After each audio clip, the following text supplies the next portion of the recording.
Hi, good afternoon, everybody. You guys feeling okay? All right, so very nice to see very exciting faces because all of you, as I've heard, are either budding entrepreneurs or people who are already starting off their business. How many of you are already running a startup or running a business? How many of you are here because you're still considering whether you should do a startup or you should do business? Anybody? Yeah, still thinking, huh? Yeah, because it's a very magical moment this time that you guys are facing. Because I started off my company about 4 years ago, and I worked with a telco before that, and I was quite a senior position at that time. So I told my mom, I'm leaving my job to start up my own business. My mom told me you're crazy.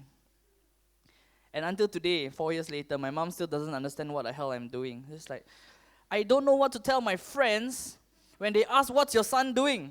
So I tell mom, just say I'm doing business. So I think startups and businesses are very interesting. So I got into doing my own business at about 4 years ago and never looked back. And it's been an exciting journey. And for those people who are actually thinking about going on this journey, it's very interesting. Whether you make it or not, you learn a lot.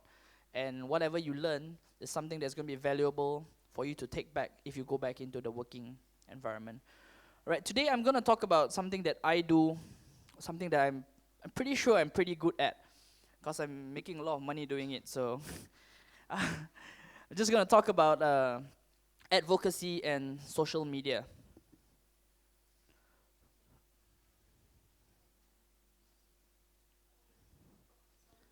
I think the clicker's not working.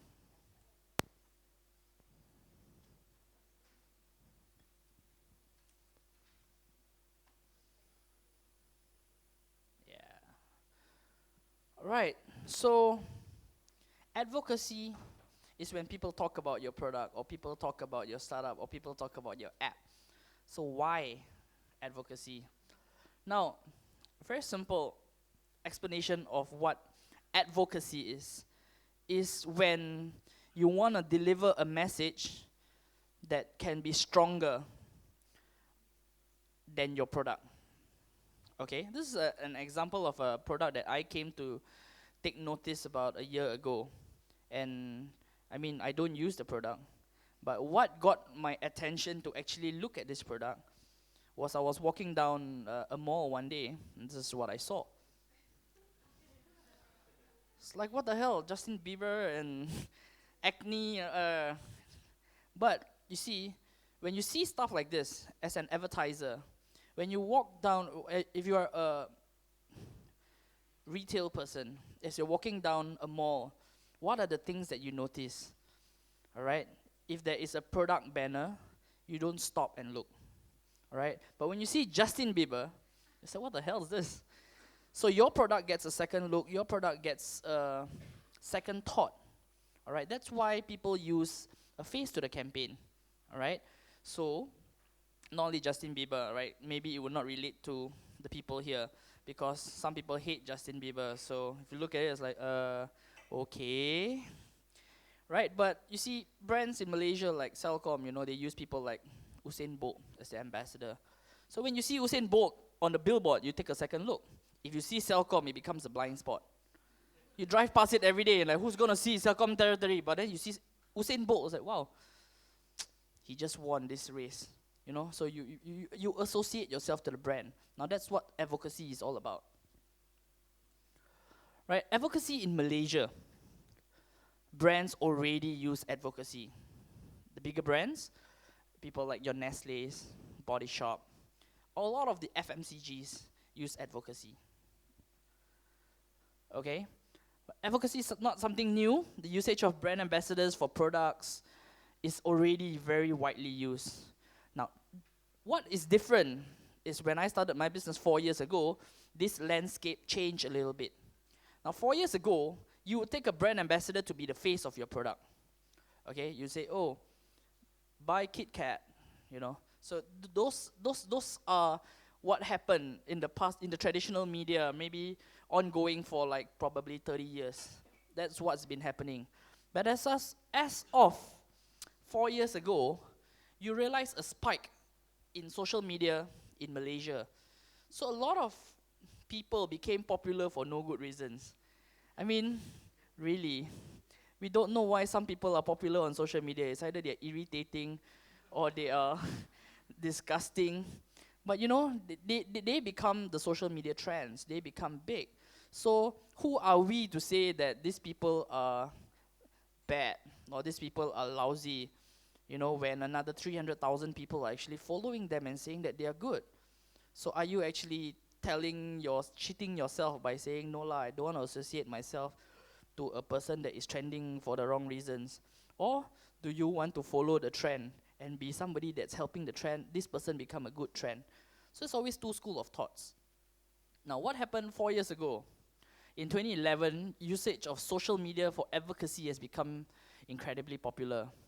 Right? Instead of how you traditionally use a person as a face of a campaign, right now, you also use a person on their social media platforms. Now, this is where people like Ginny Boy has made a lot of money. All right, you use Ginny Boy to actually do a YouTube video promoting your products.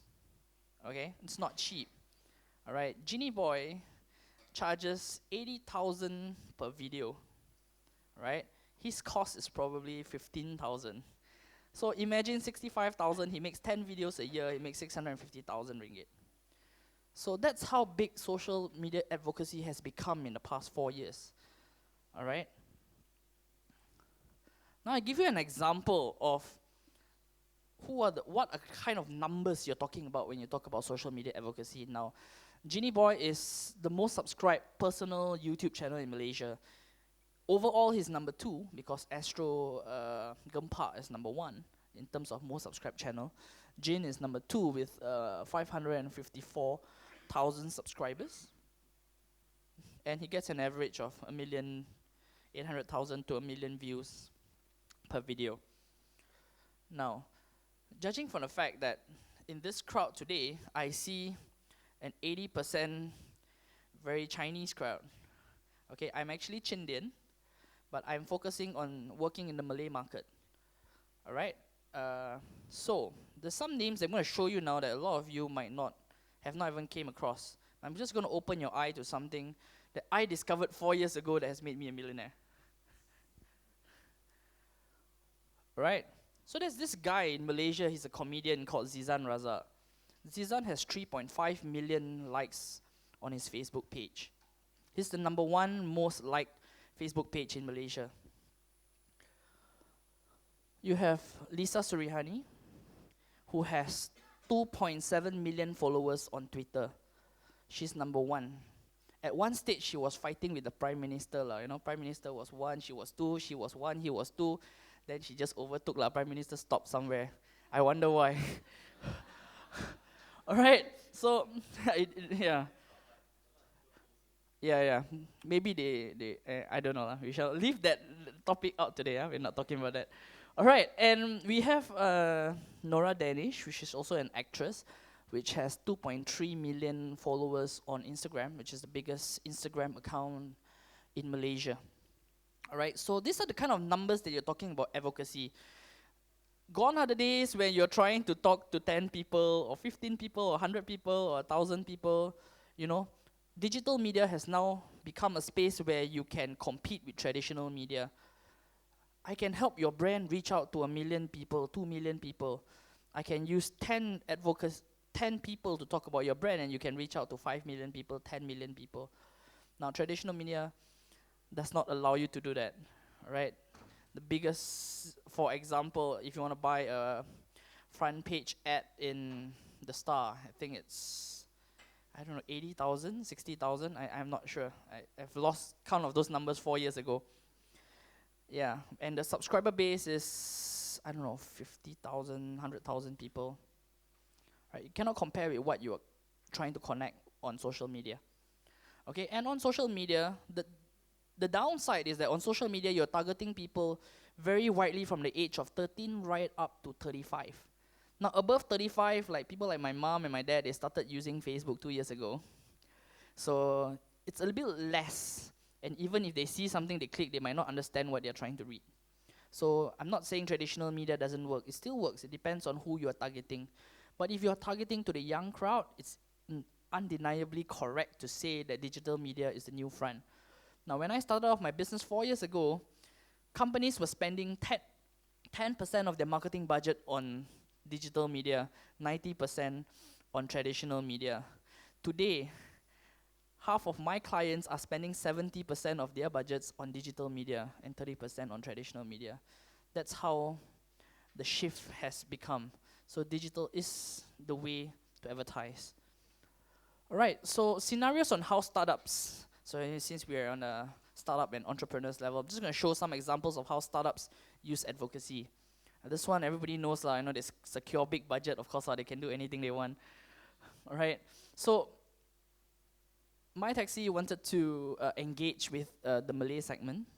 They created a campaign called, it ran from August, it's still running right now, called Yana, okay? Yana Samsudin is an actress. She's got about 2.2 million followers on Facebook, if I'm not mistaken.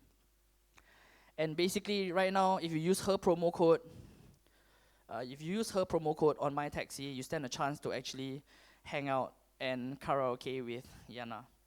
Right, so this is an example use of an advocacy via their social media channel. So Yana Samsudin is the one that will shout out on her Instagram, on her Facebook, hey, if you want to karaoke with me, all right, just join this contest.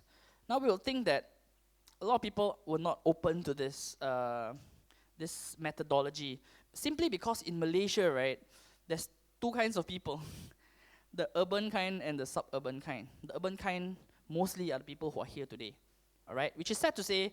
4 years ago, I was living in this media industry where we only start listening to K-pop, we start listening to the Americans, we start using the British music. We have forgotten that in Malaysia we have a music industry of our own, and it's huge. All right, the numbers that I showed you earlier on those social media, those are Malaysian entertainers. So there is this market of tens of millions of people who are following the local entertainment. It's just that a lot of brands are just not aware about it. Okay, that's where I make my money lah. So, all right, then we have when WeChat started in Malaysia. So now their goal was they just wanted hundreds of thousands of people to actually download their app and use their app, because then they can sell to advertisers and say, hey, I've got 1 million people using WeChat in Malaysia. You advertise with me, you can reach out to these people. Right, so what they did was they had Lisa Suriani, the one that you saw Twitter 2.7 million followers earlier, but when WeChat engaged her, I think it was 2 years ago, it was only 1.5 million or 1.6 million. So basically what they did was they had Sam and Lisa to each have their own sort of like a Facebook page, but they have their WeChat, they call it official account. So you can follow their updates, means they will have daily updates about their life, personal life, but only if you download WeChat and follow their page. So I think within the first 3 months, Sam had about 300,000 and Lisa had about 450,000 people following them on their official accounts. That's 750,000 subscribers WeChat gained in 1.5 months. So yeah, it was pretty successful for them. So now, when do you use which platforms? Now this is very important for startups who wants to use social media for advertising. Now I'm going to talk about advocacy first. Then I'm going to go back to talk about, if you don't want to use advocacy, how best, I mean, if you are a startup, I don't have money to pay expensive people to talk about my brand. Is there a cheat? Yes, there is. So I'm just going to share some knowledge today. Of course, I cannot do too much, then it affects my business. All right. So Instagram, it's how ironic we're having this talk today when Instagram just launched their advertising platform. It's quite amazing. So Instagram, within the next few months, is going to roll out all over the world. You can actually advertise like how you do on Facebook. You know, you can push ads. It's amazing. And I just read about it this morning. So when you want people to be seen using your app, or if your app includes a pictorial or video features, things like Dub Smash, Camera 360, you do videos, you do pictures. So Instagram is a very form of a visual contact, meaning you want people to recognize your brand. You want people to see your brand associated to Justin Bieber, for example. So that is when you use an app like Instagram to promote your products. Okay, these are two examples that I have. Yeah, I was expecting the screen to be much bigger so everybody could see. The first one is Hot FM, radio station in Malaysia. So they're also promoting their app for people to actually download and listen to online radio. The second one is more of an online Facebook app from Milo. So they're also promoting. So if you can't see the figures, this is like their engagement. This is like, I think about 3,000, and this is like 13,000 likes on their pictures. So that's the engagement that you get when you use advocacy. Okay, Facebook. Now, Facebook, I would say that when your content is shareable, or if there is a link to click. Now, if you have a campaign, a brand campaign, and there is a link to click to go to your website or to go to your microsite, you don't use Instagram because Instagram doesn't allow you to insert links. Alright, so the traditional way now, people are saying that, okay, putting this picture, I'll put a link on my bio, please go and click on the link on my bio. But really, if you have a link or a content, like a video that is shareable, use Facebook, because the algorithm allows you to reach out to more people in a much faster manner. Alright, so when you have limited budgets, Facebook is where you start. Okay, this is an example of advocacy, the same picture being shared on Facebook. So again, this is 32,000 people reached in this campaign, and about 2,000 people clicked on the link. Right, Twitter. Twitter is when your brand is something people can talk about, ignite interesting conversations. All right, when you feel that the best way for people to get to know about your product is if they talk about it. So if your product can ignite conversations, that's when you use Twitter. Okay, unfortunately, I do not have any records of startups focusing on using Twitter as a promotional platform. Twitter is more very campaign based when I want to talk about a particular product, the usage of the product. So it's a little bit more or less on startups, so I don't have anything to share there. Right. YouTube. YouTube is best used for startups when your product can be explained via emotions or sentiments from videos. So this is when you get people like Ginny Boy, they create a short story, and in between, when you watch the story, you can actually feel your product. It's like, oh, this product is actually good for me, for my life, because I can relate to these people in this video. I hope you guys understand what I'm talking about. Sometimes I get a little bit too technical, this kind of stuff. So, for example, Night Owl Cinematics Singapore YouTube channel did something called 7 Awesome Apps We Wish Existed. So when they do something like that, 6 of the apps are things that people can really relate to. 6 apps that people are not actually paying for. But in between, there's one startup that is new and have an interesting app. This is where you inject insight. So you are being placed with very cool apps. So if 1 million people watch their videos, the chances of people actually downloading your app, if they feel that your app is relatable to them, is very high. Alright, so this is for YouTube. Now, this is what I was talking about. Okay, this one's a bit more lengthy. I'll try to go it slowly. Alright, so pay less, get more. Advocacy does not necessarily mean spending money on word of mouth from highly influential people. Of course, if you got the money like my taxi, use it lah. Okay? You and me, we are advocates too. You are the advocate of your brand. I'm an advocate of my brand. Alright? The top advocates in Malaysia, you can see, are people that you actually don't like, which are the insurance agents. Insurance agents are advocates of their own brand. Every day they set a target. I'm going to go out, meet 50 people this week, and I'm going to tell them about my brand, about the product that I'm selling. So they're advocates. Every day they go out, they sell. Alright, so they are advocates by themselves. So even if they are meant like to meet 100 people a week, they will do it. So that is what advocacy is about. It's word of mouth marketing. It's just that sometimes when you have money, you get people who are more influential to say it for you. If you don't, you have to go and do it by yourself. Now, here are a few tips to start with. I know you guys can read, but I've already done the slides, so I might as well try and explain it out, right? Identify people that love your brand or product. They are naturally more open to promote your product. So everybody's product or everybody's app has a target audience. Like for example, if you are Tinder, you're looking for the desperate people, so you'd go to a place where there's desperate people looking to get a hookup. Right? These are the people that are very likely, hey, you use this app, very high chance you can get a girlfriend tonight. This guy was, oh man, I'm gonna just go on it, But you go on it, the first 6 months of launching of the product, half the profiles inside there are fake profiles. You think the person knows? He doesn't know. He's just gonna swipe as he likes. I'm gonna swipe all the girls. So advocacy starts when you get people that actually like your product to start telling it to their other friends. All right. So if you're brand new, very important, identify good friends or family members. Better if they have influence on social media. This is the time to call your favor. You have one cousin who's got 1,000 followers on Instagram. Hey, can you promote my product? This is where you start. Don't be shy. I did it to tell people, hey, can you go and tell my product to your bosses? Can you tell products to your friends? I sat down every time for the first 6 months of my business to just tell people about what I do. All right? And 6 months later, business started coming in. So it was good. All right?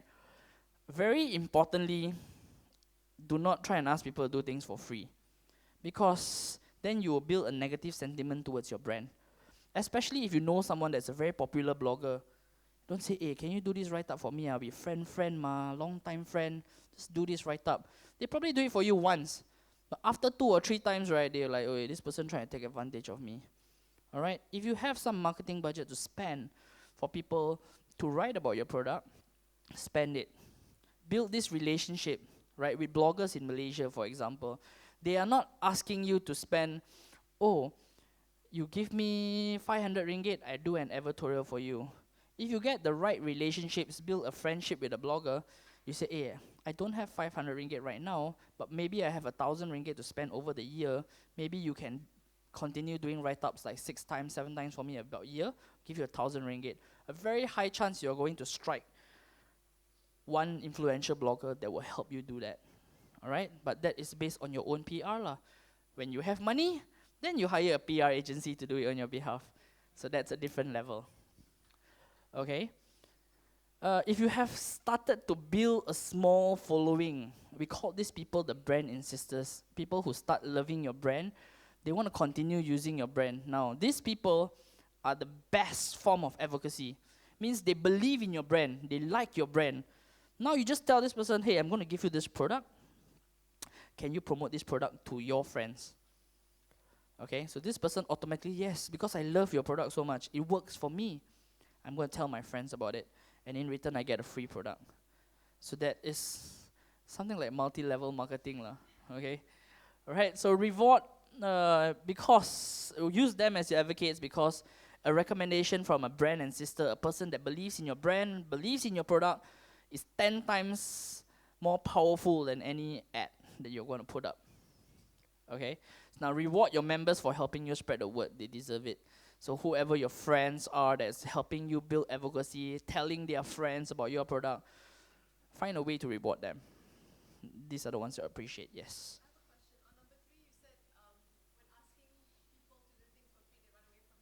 That's right.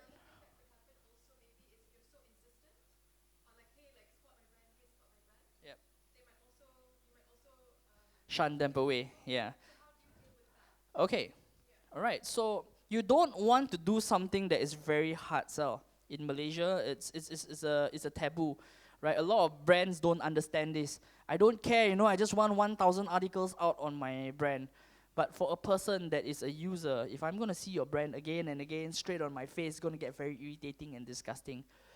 That's why we talk about insisters. You find people that are naturally in love with your brand.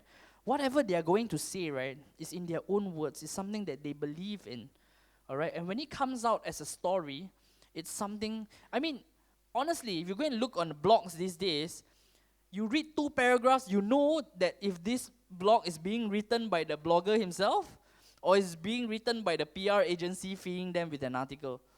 All right, and when it's a PR agency feeding them an article, you're like, ah, shit lah, I mean, cannot be trusted lah, because you want people to use their own voice to talk about your product. So that is on planning.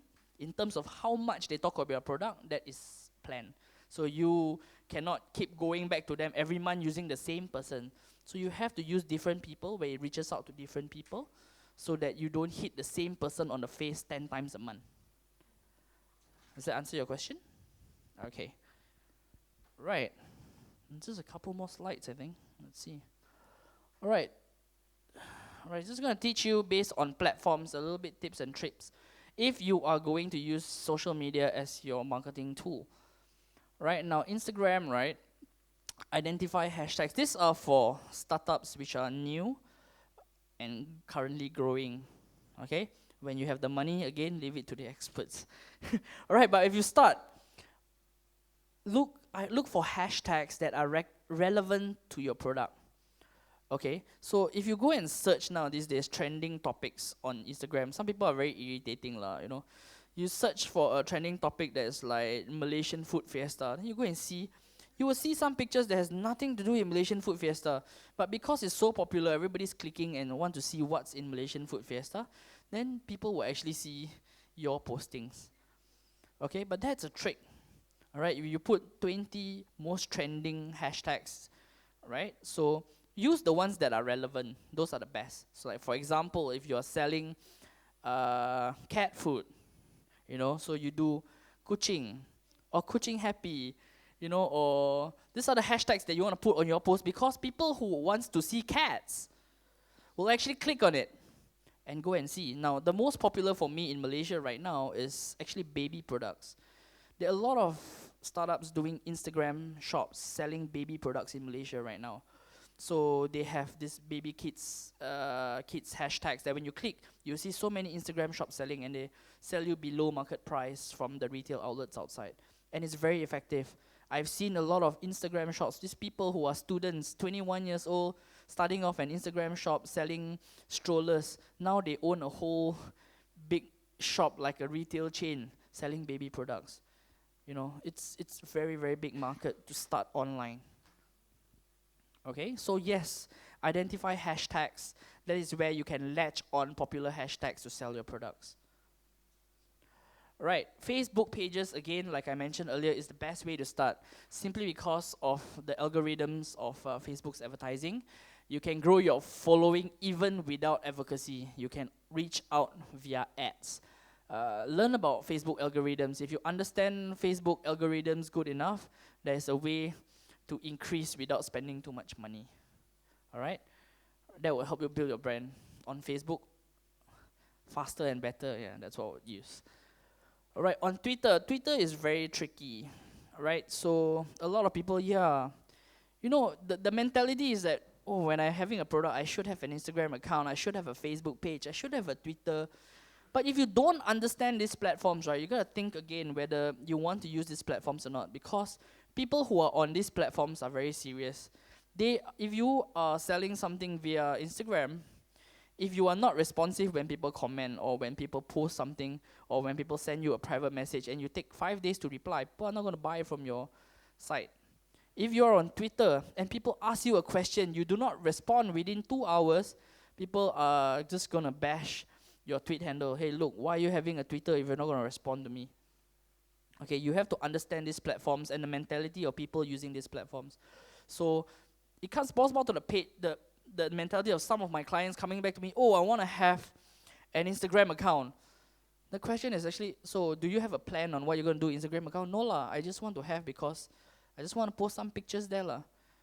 So what happens if people start coming to comment or ask questions and you become not responsive to these people? Instead of being brand insisters, they were like, okay lah, never mind. I want to buy your product, but you so show off, don't even want to reply my messages. Fine. So you have to understand and really put work into social media when you do advertising. Okay, so YouTube, now, it's very, very interesting. I've been, when I started off my business, I was focusing on Twitter, Facebook, and Instagram for the first 3 years. Last year, we started looking into YouTube. Now in Malaysia, right, the truth is sex, politics, religion, violence, these are the things that viral on YouTube. But none of the big clients are willing to go anywhere near all these topics. We cannot lah, this one dangerous lah, we are GLCs, we cannot do all these kind of things. So then they do an ad, a TV commercial, then they put it on YouTube, then they come and ask us, why nobody watching my video? It's because an ad lah. You watch TV, you see an ad also, you forward. Or you go to toilet, Then you put it on YouTube, it's the best. I can just close it, I don't even have to see it. Why would I watch an ad on YouTube? Right, common sense. You want video content that is shareable. Now, like I said, the biggest mistake a brand can do is to record a commercial and put it on YouTube. So the best people in the world right now who actually does ads that people watch on YouTube is actually the Thai people, surprisingly. All these Thai ads, because they play with sentiments. So it's not just an ad. There's a story behind their advertisements. So Malaysia, people gotta start thinking that way lah. Don't shoot a nice, my skin so smooth, you're gonna put it on YouTube, nobody's gonna watch, right? Okay, let's see. Oh, finally there. Am I early? Just about there. I've got 10 more minutes. So questions. Anybody want to ask anything about social media advertising? Yes.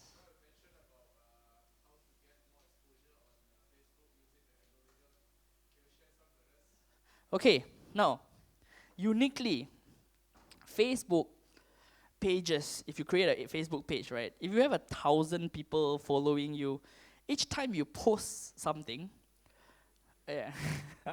not even 200, if you have 1,000, it's actually 2.5%. It's very low.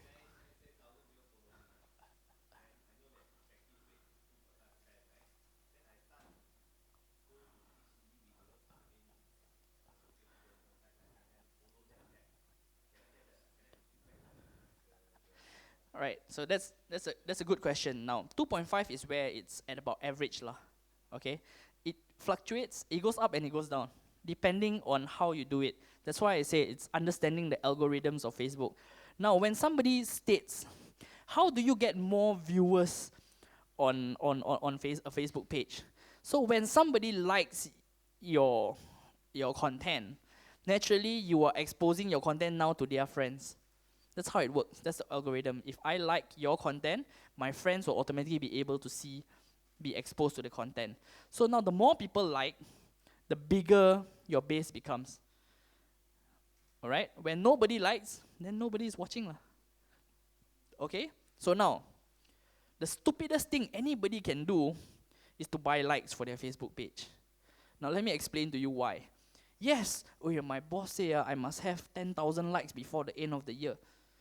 You go and buy 9,000 likes, 1,000 is natural. Now you have 9,000 bots on your Facebook page. Alright? So now your Facebook post reaches out to only 2.5% of people. Now what are the chances of these 2.5% reaching out to the real people? It will reach out to your 9,000 bots. So that is why you have 0 engagement, 0 people liking, 0 people coming back to your page, because you bought fake likes. Use Facebook's algorithm to get likes if you must. Alright? I always advise against it, but if you must, use Facebook algorithm. Don't go and buy bot farming from don't know which country and put it in. You will regret it. Because when you have 1 million followers, but 950,000 is fake, your 2.5% will always hit these 950,000 people. There will be no virality to your postings. Now, also, you have to understand what are the kind of postings that people look for on a Facebook page. Okay? So now, the biggest, most popular Facebook pages in Malaysia are portals. So you have people like O Media, Sukan Star, Siakap Keli. These are people who have about 1.5 million to 2 million likes on their Facebook page. Every day, they share gossips. Every day, they share accidents lah, this fella kena rob lah.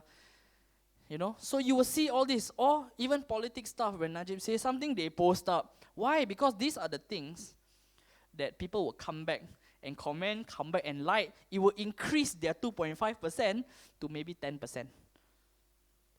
You see, when there is continuous engagement, people come back to your page. When it continues to have content, people will come back and share and converse in your page.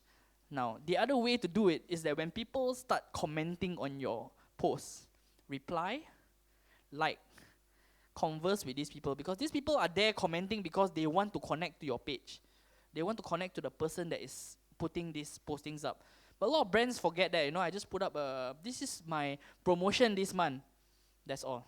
If anything, please email me. So if that is your Facebook marketing campaign, right, then you have failed big time.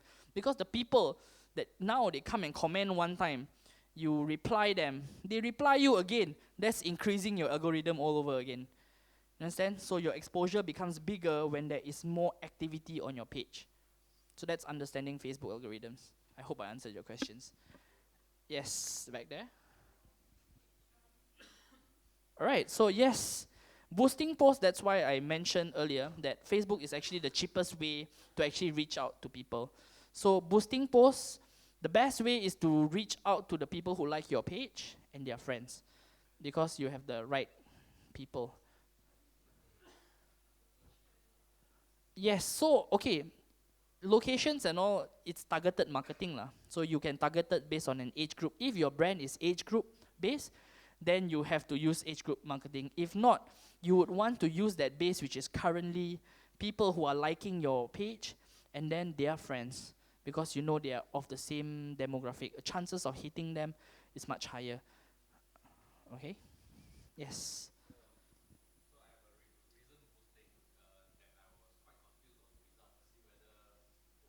Okay.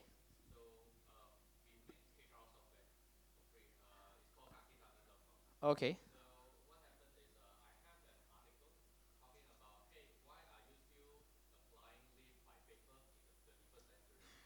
Okay.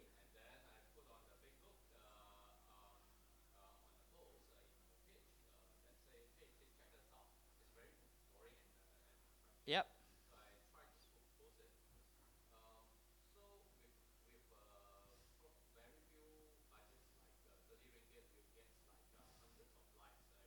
Yep.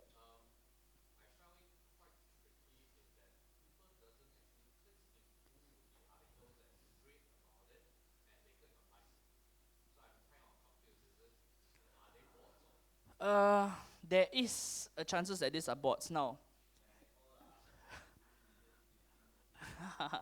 Yeah.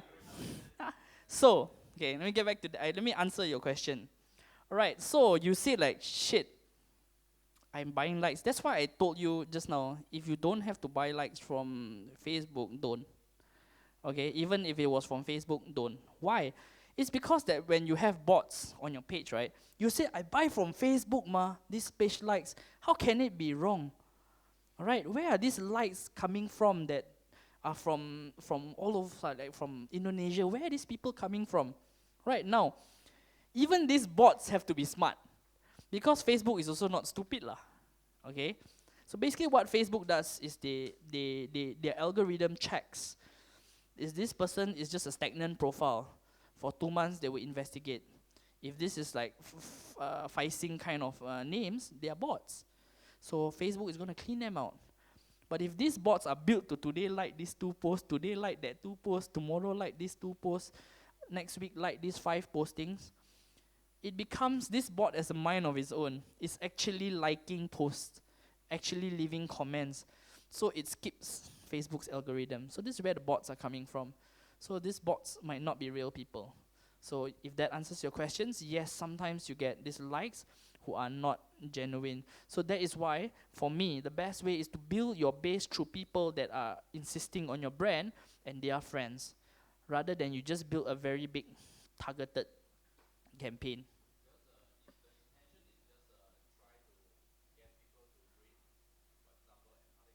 Yep.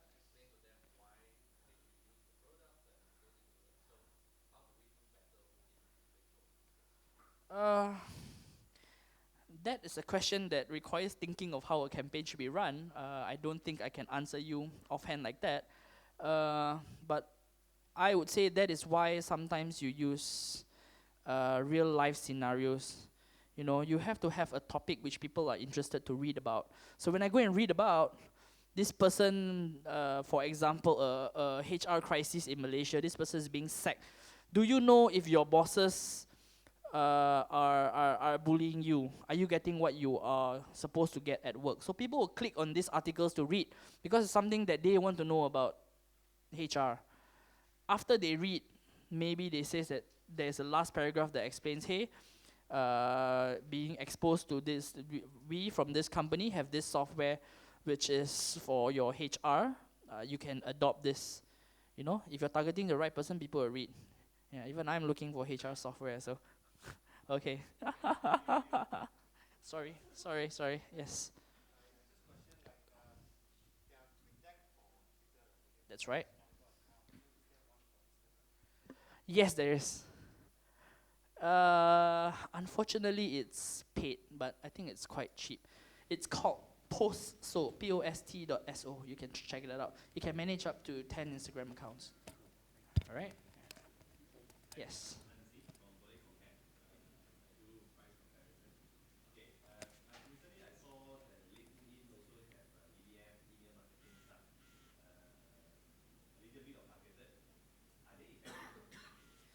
I would not be able to share because I don't have the insight, so I dare not comment because I don't work with LinkedIn.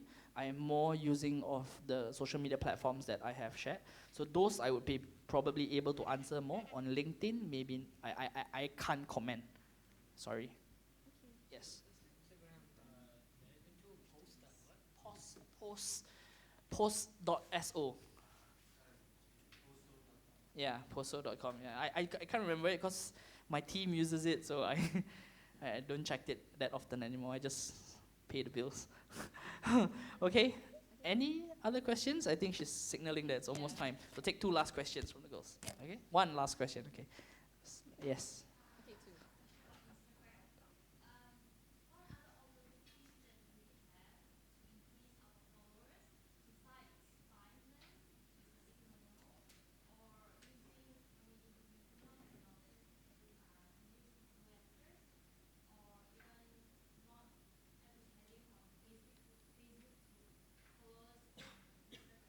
Okay. How many followers do you have on Instagram? 1,000 is a good number to start with. Now, the best example I can tell you is do an Instagram contest. All right, your investment is the prizes that you're going to give out. All right, this one, I think Kids Chen did it in Malaysia. I can't remember. I think it's Kids Chen, but it's a brand. It's a fashion brand. What they did was, okay, we're gonna try and hit 5,000 followers. So everybody that shares my post and follow my page is actually gonna get a 50 ringgit discount when shopping with me. So I think Zalora tried something like that as well. So this very fast because the people that have naturally shopping with you, I want to get a 50 ringgit discount. So I'm going to repost it on my Instagram. So automatically their followers gets to see your ad. And then if they want to get that 50 ringgit as well, they have to come and like. It could be 20 ringgit, could be 10 ringgit. It's depending on your product. Sorry.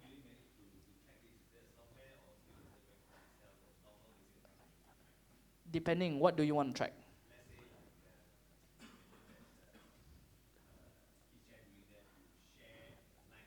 Yes.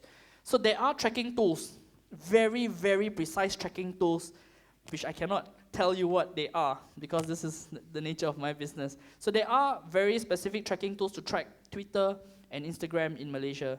Very clearly, it tells you of a particular hashtag that you are using. It can tell you how many people have posted something using your hashtag, how many likes it has gotten, how many comments throughout the whole campaign. You can actually tell the exact numbers down to exact numbers. Okay. Right, sorry. Any one last question from the lady there? Yes.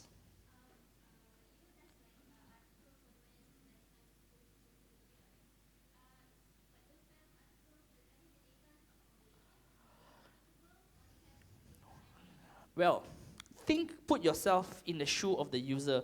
Now, this data, right, is actually you can use a tool. I can't remember the name that I would have shared with you if I can remember. But this is a tool where you can actually track. For example, if I keep posting for 1 month, when was my target most effective? My personal postings. Now, when you have then you will know that my night postings were better. But also try and figure out who are your followers, who are you targeting to. If your followers are people that are adults, working adults, now a very high chance you're going to hit them during drive traffic, because people Instagram when they're in the car. If they are at work, before they start working, you know, everybody does this. You go to work, before you reply your emails, the first thing you do is you open your Instagram and your Facebook, admit it. Everybody does that. You check, boss come in, okay, start doing work. So that is when the best time to target these people. Morning, lunchtime, while they are eating, they will take a picture of their food. All right? Evening, when they are going home, and before they sleep. These are the 4 best times to target people. I hope that answers your questions. All right, I think I have another clinic later on at 5 p.m. to answer personal questions in terms of your startups and advice on startups. So if you want to talk to me, there's this clinic at 5 p.m. I don't know where it is, so. You will be at the co-working space. The co-working space. The co-working space, which is downstairs, right at the stairs. But Yeah. you will need to sign up. I'm not quite sure if it's already full. Okay. Oh. Okay, anyway, if you guys have any questions that I think that I can help, if you think you have questions that you think I can answer, you can search me on Instagram and on Twitter. I'm called Melaka Boy, MELAKABOY.